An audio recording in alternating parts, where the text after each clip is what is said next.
Hello, Israel. It's me, Red Planet, coming to you once again with another video. I have no rights to the video or music, strictly for educational purposes only. Let's get into the video, Israel. Who had an experience as a child, a very strange occurrence followed by an encounter. For the sake of anonymity, let's call her Emily. Now, she tells this story that took place in the early 90s. She was 9 years old, and she and her 7-year-old sister shared a bedroom on the ground floor of a duplex. Their father worked as a roofer, waking up very early in the morning for work, which meant they had to go to bed at 7 p.m. during the summer. One evening during that summer, Emily suddenly woke up around 9 p.m. outside their front door. Even though the sun was still out and she could hear kids playing nearby, she had no memory of leaving her bed. The front door was locked, and she had to go to her sister's window to be let back in. She climbed into the room, and as she touched her sister's bed, she noticed a small, less than 2 feet tall, green entity with red eyes peering around the door jamb.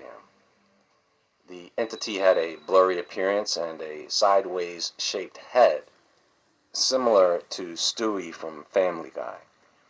She writes, "It had no discernible ears, nose, or a visible mouth, but seemed to be observing her and her sister intently."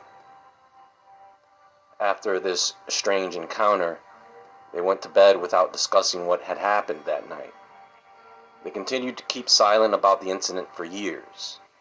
It wasn't until 30 years later, when they were discussing paranormal topics like spirits, Bigfoot, and UFOs, that she asked her sister if she had seen the little green man too.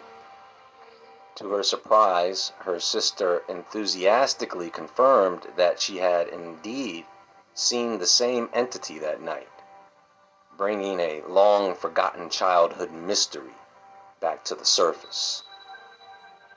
So, how many of you have heard this story before? As a matter of fact, how many of you remember something similar happening to you as a child? I know some of you have. Some of you have told me that something like this has happened to you. You see, sometimes people see little green men, but that manifestation is not what most people think it is. It is similar to the boogeyman hiding in the closet. It's a trick.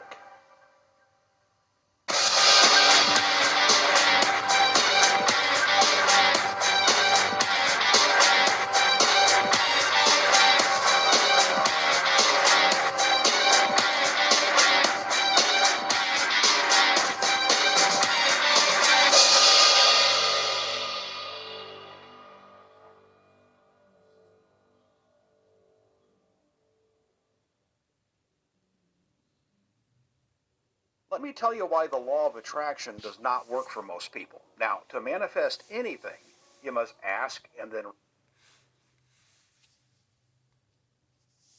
So guys, I want to talk about something serious, and I don't really like talking about this, but there are so many people who are affected by it that you will find are not sure what happened or what is happening to them. Now that alone, their lack of knowledge is a clear indicator that this person may be dealing with the presence of an evil spirit or a demonic entity. So, I'm going to talk about this a bit as people want answers, and some of you have come to me for a clue. So, I'm going to give you my understanding of this in hopes that those of you who are dealing with this can do something about it. There is less fear when your understanding of something improves. The primary thing here is to know that there are levels to this. There are degrees or phases to, in a worst case scenario, what people call full demonic possession. You can break it down into 4 categories, and these categories may differ in terminology and specifics, but here is a general overview of a concept that roughly corresponds to the idea of the degrees of demonic possession. At the first level, there is influence and infestation. In general, there is demonic influence across the board, just everywhere. There is influence on government leaders, people with power and control of industries and territories. There is influence through the media. Obviously, we can see the influence in the media and now social media. You can see the influence these entities are having on individual people. Now, when that presence is around a person, the influence comes in the form of intrusive and negative thoughts, emotions, or behaviors that seem to be beyond their control. They may be haunted by persistent negative impulses, but their core identity remains intact, you see. So this is a subtle but powerful influence. Also, at this stage or level, they are sometimes accompanied by strange occurrences. This is where people may hear things every once in a while. There may be a noise that sounded odd. Maybe they find little things go missing and then they show back up again. They may even have that feeling that someone else is around them when there is no one there. There may be odors that are weird and unidentified. Now, this is just the first stage, and it is intended to make you think it is you that have these thoughts. It is you who are mistaking noises for the house settling. It is you that has anxiety. It is you that is forgetful, leaving things somewhere and forgetting where you left them. You see, all that is intended to get you to think you are losing your mind. You see, sometimes they don't want their presence to be known. It depends on who they are dealing with. It can be quite covert in the beginning. It's really designed to get you off track and off your focus, so that you'll make mistakes and screw things up in your life. It's really quite effective. People do it to other people.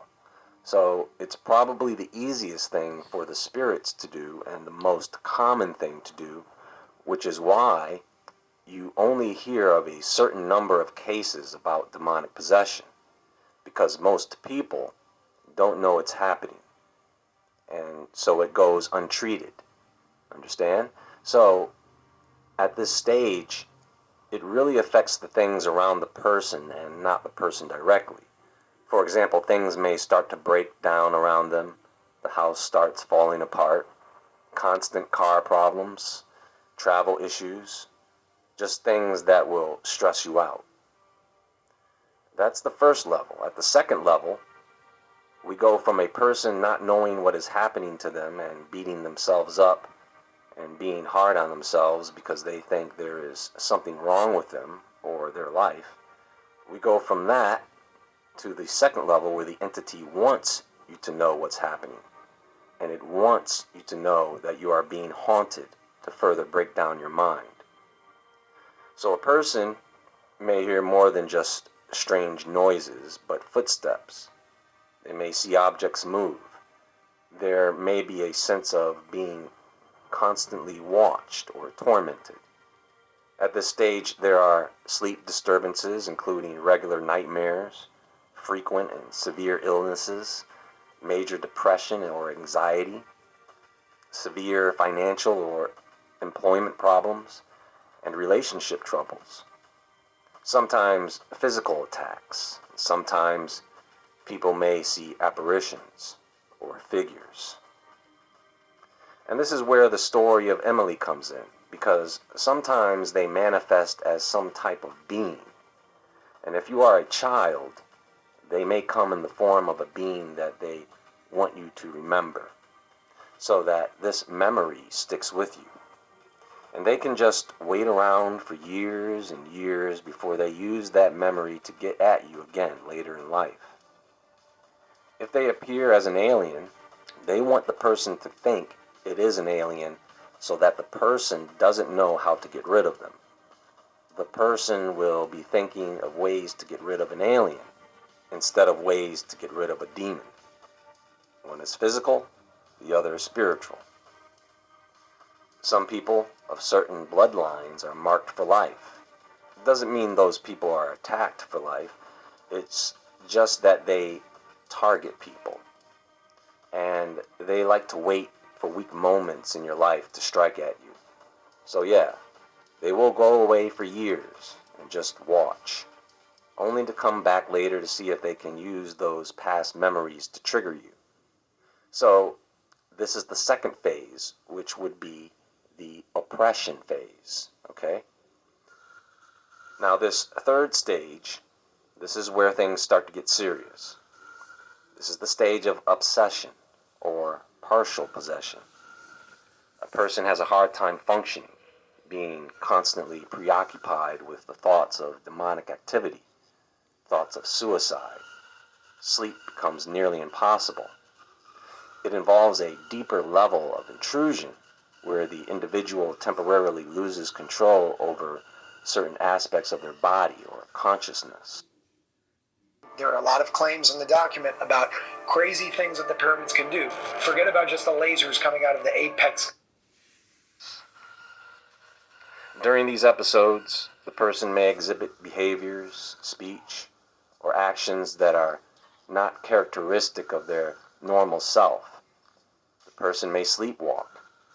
And I have to get Inessa Ponomario Abate from Nessa's Hemp back on the show to talk about parasites and parasite cleansing, because I believe there is a connection to parasite infection and demonic possession, which is why you have to watch what you feed your kids, because these parasites infect them easily.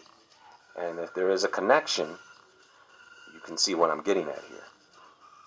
This third stage is the level where people start using witchcraft to get rid of the spirit, like holding a seance or burning sage, which makes it worse. Or this is what witches go through at certain times in their lives if they really are into witchcraft. The entity probably has the person emotionally and mentally isolated at this point. For most people, it ends at stage 2. There is no need to go any further than that with most people. But some people get to stage 3. And this is a person who has some serious issues in every part of their life. They are a mess and always sick. They have a list of health issues, family issues, relationship issues, financial issues. Sometimes they can't control their actions or the things that come out of their mouths. They constantly have memory loss. The demon is taking over. See, the person has to do one final thing before the spirit can take full possession. And the person has to be so broken down, so defeated, that they just give up and give themselves over to the spirit. And then that person is at the not so common stage 4, full possession. This is the most extreme form of demonic possession, where the malevolent entity takes full control of the individual's body and consciousness. The person's identity is entirely suppressed, and they may speak in a different voice or language, display extraordinary strength, and engage in actions that are entirely out of character. The possessed individual may have little to no memory of the possession episodes afterward. Exorcism in these cases is typically a lengthy and arduous process, often involving religious authorities. Beliefs about possession and the terminology used can vary widely across different belief systems and cultures, right? Many mental and medical conditions can present with symptoms that might be interpreted as possession in certain cultural contexts, and these individuals may benefit from medical and psychological treatment rather than spiritual intervention, in some cases, where there is no evil spirit working behind the scenes. So once a person discovers what is actually happening to them, how does one mitigate this issue? Well, let's take a look at this article here. When a demon attacked my 2-year-old, I taught him to fight back. Something bitten me, Mommy. Something bitten me. Come here. Fear gripped my heart being awakened by hearing these words from my 2-year-old son at 3 o'clock in the morning. This was night number 3. Nights 1 and 2 were the start of a long journey into the school of spiritual warfare for my family. During that season, sleep had become a thing of the past, a priceless commodity, and something I truly needed. The article narrates a personal experience of the author, who was awakened by her 2-year-old son's fearful cries in the middle of the night, claiming that something had bitten him. This incident marked the beginning of a harrowing journey into the realm of spiritual warfare for the family. The author, who was 4 months pregnant at the time, details the distressing events that unfolded over several nights. The son's nightmares escalated to the point where he woke up with unexplained marks and scratches on his arms, seemingly inflicted by an unseen force. The author grappled with the fear and confusion surrounding these events, as they had recently moved into a new home and had no prior experiences of this nature. They considered various explanations, including the possibility of a spiritual attack. As the nights of terror continued, the author reluctantly embraced the idea that they were dealing with a spiritual attack. She recounts her childhood aversion to discussions of demonic activity and her reluctance to engage in spiritual warfare. But the author eventually realized the need for help and guidance in confronting the situation. On the 10th day, while crying and feeling overwhelmed, the author received a divine message: teach his hands to war. This revelation led her to seek spiritual warfare training to protect her son. She began reading a book by Cindy Trim called The Rules of Engagement, and started reciting its spiritual warfare prayers throughout her house. Despite her initial fear and the eerie presence she felt, the author persevered in her prayers, drawing strength from the promise that God would never leave nor forsake them.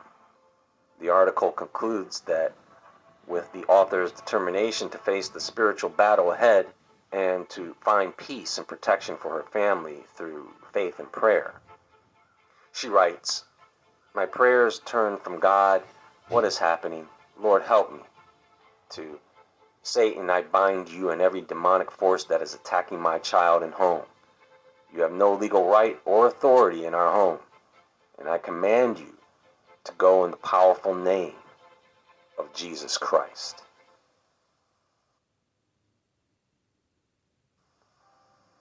Well, that's all for now.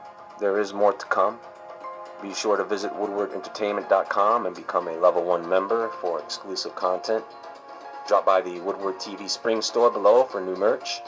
You can also follow me on Instagram at JAE Woodward. Everyone have a great day, and as always, stay awake, stay aware, stay safe.